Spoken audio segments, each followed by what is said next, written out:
시청자 여러분, 안녕하십니까? 이번 시간에는 개혁주의 생명신학 7대 실천 운동 중 신학 회복 운동에 대해 말씀드리겠습니다.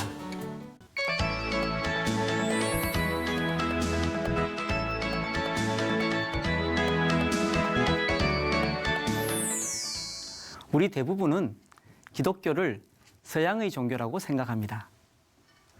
20세기 초반까지만 해도 그건 틀린 생각이 아니었습니다. 하지만 지금 세계 기독교의 지형을 보면 기독교는 더 이상 서양의 종교가 아닙니다. 이전의 기독교는 서양에서 강세를 보였지만 지금은 아시아와 아프리카에서 더 성장하고 있습니다. 기독교는 더 이상 서양의 백인들을 중심으로 한 북반구의 종교가 아닙니다. 비서구 사회의 유색 인종들을 중심으로 한 남반구의 종교로 바뀌어가고 있습니다. 세계 기독교의 지형이 이렇게 바뀐 것을 어떻게 받아들여야 할까요? 역사와 전통을 자랑하던 서구 기독교의 몰락은 우리에게 여러 가지 생각을 불러일으킵니다. 오늘날 우리 한국교회가 서구 교회의 전철을 밟고 있기 때문입니다. 우리 한국교회가 서구교회의 전철을 밟지 않고 예수 그리스도의 생명력을 회복할 방법이 무엇입니까? 개혁주의 생명신학은 신학 회복 운동을 제시합니다.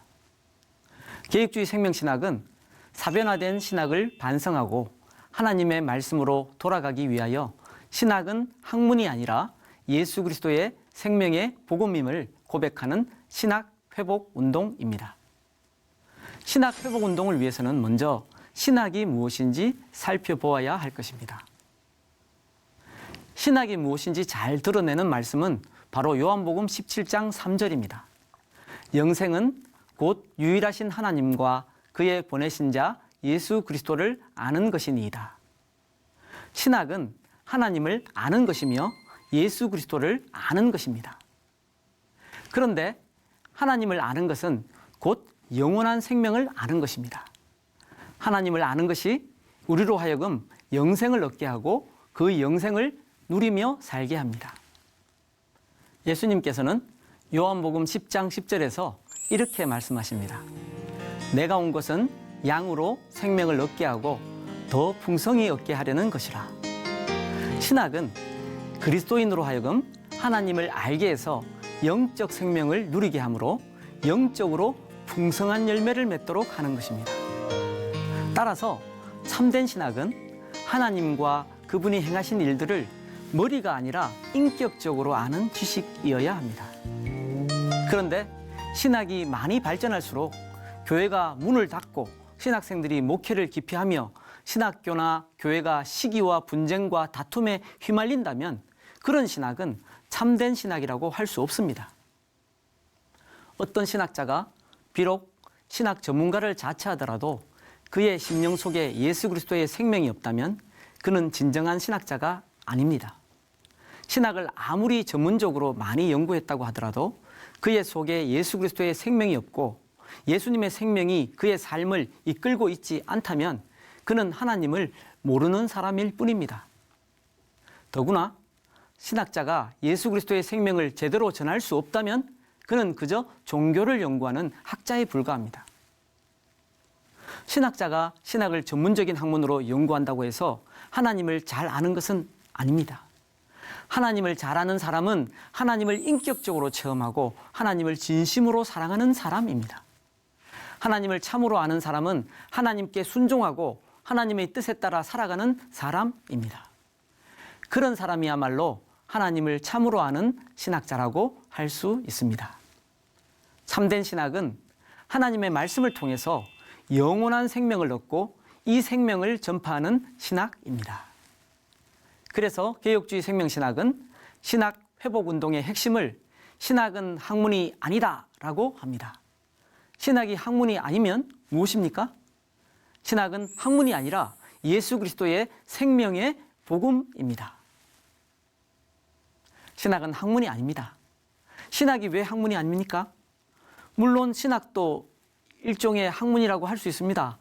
하나님에 대한 지식을 체계적으로 정리해서 그것을 잘 알아듣게 가르쳐야 하기에 신학은 하나의 지식이요 학문일 수 있습니다.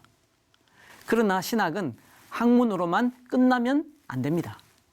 이런 의미에서 신학은 학문이 아니라고 말하는 것입니다. 신학은 학문적인 방법을 사용하지만 절대로 학문으로만 끝나서는 안 됩니다. 일반적으로 우리는 학문을 인간 이성의 활동이라고 생각합니다. 학문은 어떤 대상을 알기 위해서 그것을 조사하고 분석하고 비판하고 평가하고 논리적으로 체계화시키는 것입니다. 그런데 학문으로서의 신학은 하나님을 학문의 대상으로 삼습니다. 여러분, 창조주 하나님이 어떻게 피조물인 인간의 학문의 대상이 될 수 있습니까? 절대자 하나님이 어떻게 유한한 인간 이성의 분석과 평가의 대상이 될 수 있습니까?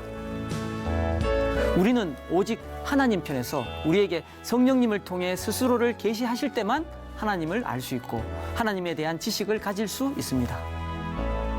하나님의 계시를 통한 하나님을 아는 지식인 신학은 인간이 주체가 되는 학문일 수 없습니다. 원래 신학이라는 용어는 그리스어 테올로기아를 번역한 것인데 하나님이라는 의미의 테오스와 말이라는 의미의 로고스에서 파생된 말이 합쳐서 이루어진 단어입니다. 테올로기아라는 말을 처음 사용한 사람은 그리스 철학자 플라톤이었고 그 제자 아리스토텔레스도 그 용어를 사용했습니다. 하지만 그 의미는 오늘날 우리 교회에서 사용하는 의미와는 전혀 다른 것이었습니다. 신들과 신성한 것들에 대한 논의나 비인격적이며 추상적인 원리 같은 의미로 사용했습니다. 성경에는 테올로기아라는 용어가 없습니다. 성경에서 말하는 하나님을 아는 지식은 하나님과 그가 가르치는 모든 것을 아는 것뿐만 아니라 하나님을 사랑하고 경외하는 경건을 포함하는 것입니다. 그래서 초대교회 교부들은 성경의 진리를 지칭할 때 신학이라는 용어를 사용하기를 주저했습니다.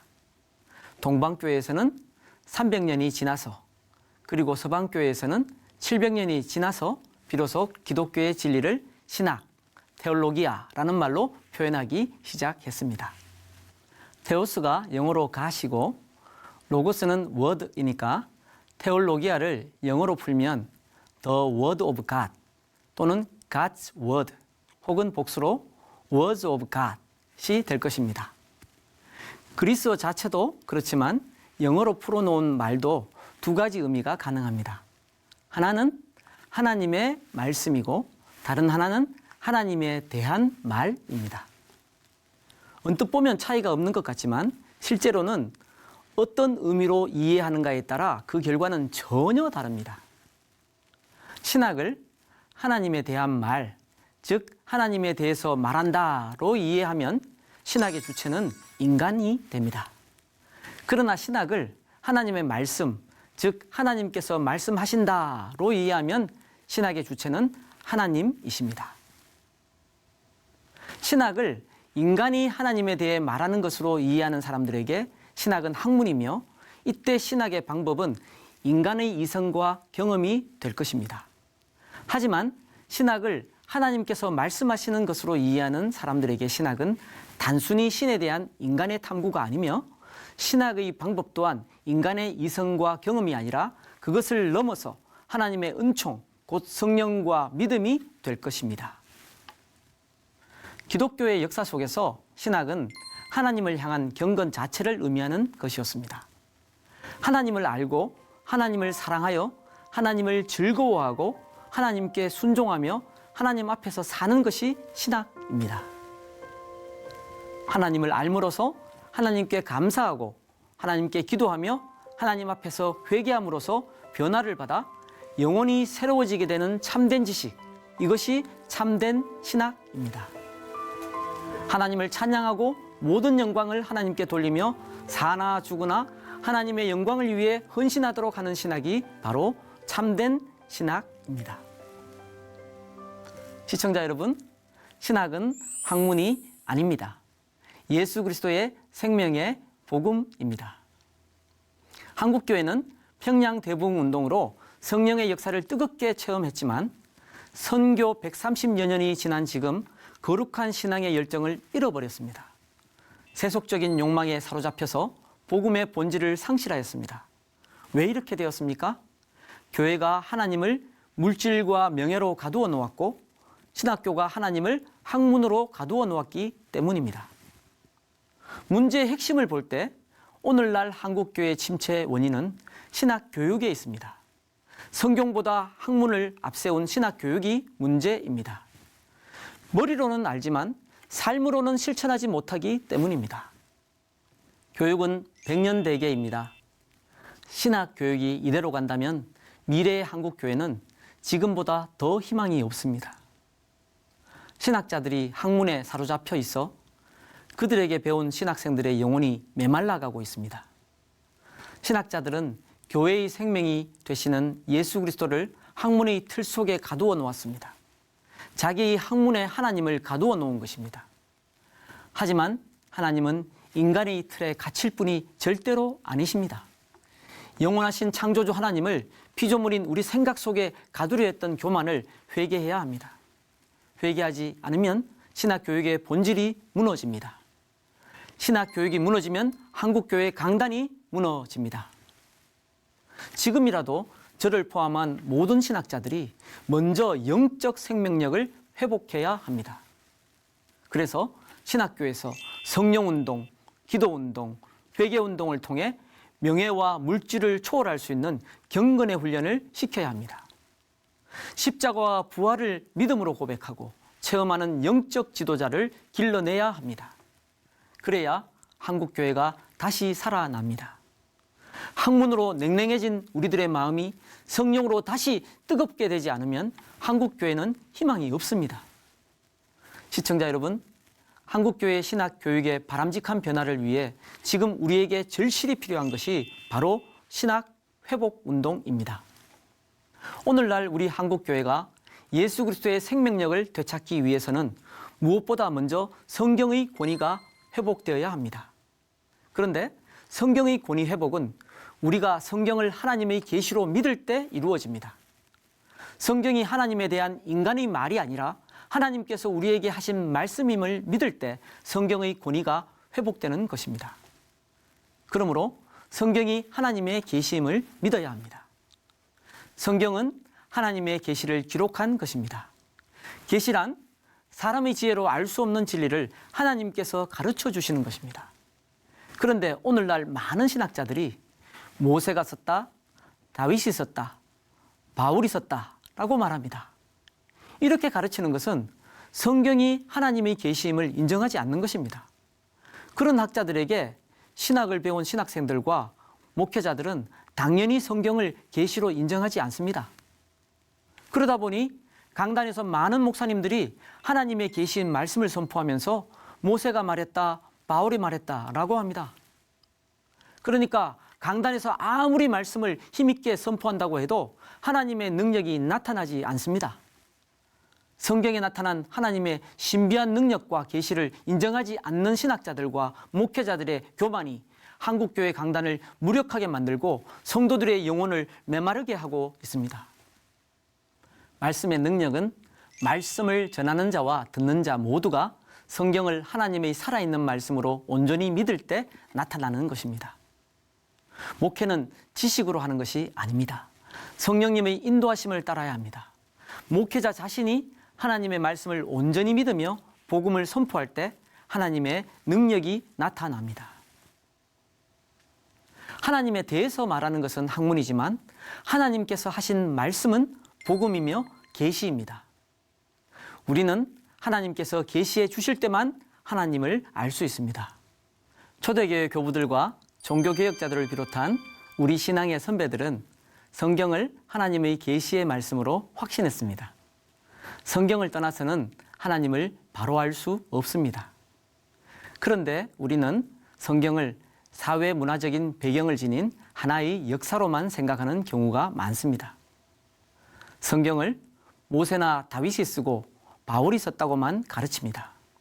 성경은 하나님께서 모세를 통해 쓰신 것이고 바울을 통해 쓰신 것입니다. 그래서 우리는 하나님께서 모세와 바울을 통해 하시는 말씀이 무엇인지를 물어야 합니다. 바울에 대해서만 말하고 모세에 대해서만 말하면 하나님의 말씀에 있는 생명력이 나타나지 않습니다. 성경은 사람이 쓴 역사책이나 문학책이 아닙니다. 성경은 하나님의 계시 그 자체이며 살아계신 하나님의 말씀, 바로 복음입니다. 목회자들이 성경을 하나님의 계시로 온전히 믿고 선포할 때 우리 한국교회 가운데 예수 그리스도의 생명이 넘칠 것입니다. 신학이 성경의 계시를 온전히 드러낼 때 신학은 학문이 아니라 예수 그리스도의 생명의 복음이 될 것입니다. 성경은 성령의 계시로 증언되고 기록된 하나님의 말씀입니다. 하나님의 영감으로 기록되었다는 말은 성경의 저자가 인간이 아니라 하나님 자신이시라는 말입니다.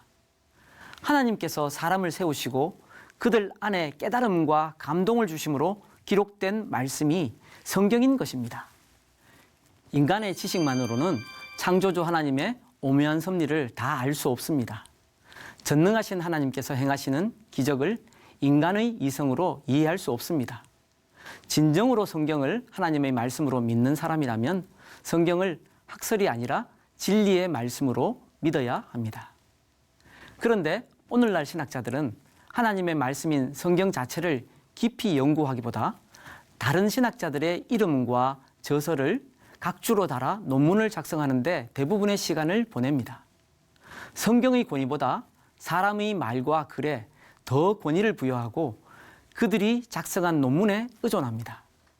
말씀을 읽고 묵상하면서 그 오묘한 뜻을 깨닫기 위해 기도하는 대신 신학자들이 작성한 논문과 책만을 자신의 연구 대상으로 삼는 것입니다. 이런 신학자들에게서 예수님의 성품과 인격을 기대하기 어렵습니다. 사람을 변화시키는 것은 지식이 아니라 하나님의 말씀이기 때문입니다. 우리 모두가 성령의 감동으로 기록된 성경 자체를 읽고 연구하며 그 말씀을 온전히 믿고 순종하며 선포하는 일에 힘써야 할 것입니다. 신학이 학문이 아니라 예수 그리스도의 생명의 복음임을 확신하면서도 제 자신도 때때로 학문으로서의 신학을 할 때가 있습니다. 저는 미국에서 7년 반 동안 유학을 했는데 신학 석사과정 수료에 1년 반, 박사과정 졸업에 6년을 보냈습니다. 박사과정 코스웍은 한 학기에 2과목씩 수업을 들었는데 학점은 주로 기말 과제물 점수에 따른 것이었습니다. 당시 쿼터제라 9주 수업을 했는데 수업이 끝날 즈음 기말 과제물을 제출해야 했습니다. 혹시 기한을 못 맞추는 경우를 위해 한 주간은 공식적으로 기한을 연장해 주었는데 만약 그 기한조차 넘기면 학점을 깎도록 하는 규정이 있었던 걸로 기억합니다. 학부 때나 신대원 때는 학점에 별로 신경을 쓰지 않았지만 유학하면서는 장학금도 그렇고 핏달로 쓰며 공부하는 것도 그렇고 또 최종 학위 과정이라는 부담도 있어서 학점을 잘 받고 싶었습니다. 보통 때는 공식적인 연장 기한 안에는 마쳤는데 하필 그 학기에는 연장 기한을 며칠 앞두고도 2과목 과제물 모두 한참 덜 된 상태였습니다. 스트레스는 말할 것도 없고 얼마나 부담이 되었는지 집에 있는 공부방 컴퓨터 앞에 앉아 식사도 거르고 잠도 못 자고 계속 작업을 했습니다. 나중에는 화장실도 못 갈 정도로 긴장했습니다. 정말 간신히 기한에 맞추어 학교에 제출하고 집에 왔습니다. 나중에 보니 거의 하루 반을 잠도 못 자고 식사도 못 하고 화장실조차 못 가고 보냈습니다. 그렇게 열심히 공부했습니다. 그렇게 공부하던 중에 한 번은 함께 유학 중이던 한국인 목사님 한 분이 일상적인 대화를 하다가 갑자기 제게 뜨끔한 질문을 했습니다. 말씀 생활을 어떻게 하는지 묻는 겁니다. 왜 그런 질문을 하는지. 원래 목사들끼리도 그런 건 잘 안 묻잖아요. 그런데 그 질문이 왜 뜨끔했나 하면 당시 제가 신학 공부한다고 성경을 규칙적으로 읽고 있지 못했거든요. 이럴 때 대답은 2가지입니다. 하나는 왜 그런 걸 물어요? 하면 뭉치면서 은근슬쩍 빠져나가는 거고 다른 하나는 솔직하게 말하는 겁니다. 사실 앞에 대답은 거짓말 같은 거라 창피하지만 제대로 못하고 있다고 대답했습니다. 그때 그분이 자기는 맥체인 성경 읽기표를 가지고 성경을 읽는다고 하며 권해주었습니다. 그것은 로버트 맥체인이라는 스코틀랜드 목사님이 만든 성경 읽기표인데 성경을 매일 4장 정도씩 읽도록 해놓아서 1년이면 신약과 시편은 2번, 구약은 1번 읽을 수 있습니다. 그때 이후로 지금까지 맥체인 성경 읽기표를 따라 저도 성경을 읽고 있습니다. 좀 길게 말씀드렸지만 핵심은 목사인 제가 신학 공부한다고 하면서 신학 책들과 논문들만 붙들고 시간을 보낼 뿐 하나님의 말씀인 성경을 읽고 공부하는데 시간을 제대로 쓰지 않았다는 것입니다. 이런 것이 바로 신학을 학문으로 하는 부끄러운 예일 것입니다. 신학생들을 가르치고 있는 요즘에도 이런 가능성은 여전히 있습니다. 새벽 기도회와 금요 심야 기도회 때 기도한다는 이유로 주님과 만나는 개인적 만남의 시간을 갖지 못할 때가 너무 많습니다. 신학이 학문이 아니고 예수 그리스도의 생명의 복음이 되기 위해서는 저를 포함한 신학자들은 물론 교회를 섬기고 계신 목사님들이 말씀과 기도를 위해 사명감을 가지고 전력을 쏟아야 합니다. 오늘날 우리의 이런 고민과 유사한 고민을 했던 신앙의 선배님이 계십니다. 리처드 백스터라는 청교도 목사님이 당시에 동료 목회자들을 위한 강연을 대신해 쓴 참 목회자라는 책이 있습니다. 백스터 목사님은 교회를 더욱 효과적으로 개혁하는 길은 교회 지도자들을 개혁하는 것이라 생각했습니다. 즉, 강단의 개혁이 교회 개혁으로 나아가는 길이라고 생각했습니다. 오늘날 우리 신학자들이나 목회자들의 설교가 왜 생명력이 없을까 고민하며 읽는 중에 백스터 목사님의 충고 2가지가 특별히 가슴에 와 닿았습니다. 첫째, 연구해서 준비한 것을 남들에게 설교하기 전에 나 자신에게 먼저 설교하라는 것입니다. 그러고 보면 설교를 위한 설교를 준비했지 나 자신이 그렇게 살겠다고 몸부림치며 설교하지 못하고 있는 제 자신을 봅니다. 둘째, 설교와 삶의 균형을 잡으라는 것입니다. 백스터 목사님에 따르면 당시 목회자들이 엄밀하게 설교하기 위해서 열심히 연구는 하면서도 엄밀하게 살기 위해서 예씀은 거의 없거나 전혀 없다는 것입니다. 이 역시 제 자신을 돌아보게 만드는 충고입니다. 신학은 학문이 아니라 예수 그리스도의 생명의 복음입니다. 사변화된 신학을 반성하고 하나님 말씀으로 돌아가기 위하여 신학은 학문이 아니라 예수 그리스도의 생명의 복음임을 고백하는 신학 회복 운동이 우리 한국교회 모든 신학자들과 목회자들 가운데 일어나 예수 그리스도의 생명의 역사가 우리 한국교회 가운데 불길처럼 솟아오르길 소망합니다. 저는 다음 시간에 뵙겠습니다. 감사합니다.